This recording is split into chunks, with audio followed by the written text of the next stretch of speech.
सध्या पट्टेरी वाघ आणि बिबटे यांचा वावर लोकवस्तीत वाढलेला असून पुणे जिल्ह्यातील जुन्नर तालुक्यामध्ये अलीकडे बिबट्यानं हल्ला केल्याच्या अनेक दुर्घटना घडल्यात। अशीच एक घटना जुन्नर तालुक्यातील पिंपळवंडी या गावात घडली। या गावात दिवसाढवळ्या बिबट्यानं जाऊन एका शेतकऱ्याच्या वासरावर हल्ला केला।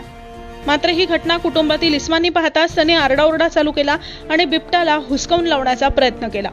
मात्र त्यांचा तो प्रयत्न असफल ठरला आणि बिबट्या जबड्यात असलेल्या वासराला टाकून त्या कुटुंबातील सदस्यांच्या अंगावर धावून आला। मात्र ही घटना पाहून सर्वांच्या काळजाचा थरकाप उडाला। ही घटना जुन्नर तालुक्यातील पिंपळवंडी गावातील असून याच तालुक्यातील कुसूर रोड इथं रात्रीच्या वेळी 4 चाकीनं प्रवास करणाऱ्या काही इसमांना रस्त्यातच बिबट्याचं दर्शन झालं।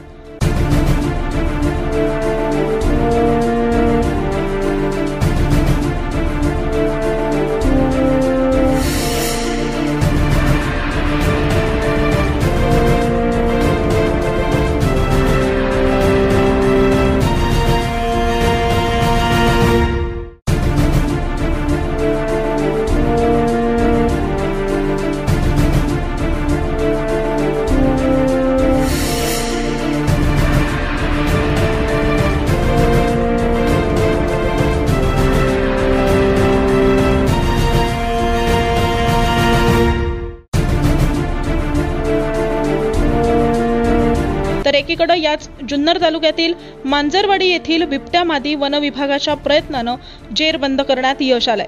मात्र या सर्व घटना पाहता आणि बिबट्यांची वाढती संख्या लक्षात घेता नागरिकांमध्ये प्रचंड भीतीचं वातावरण निर्माण झालंय।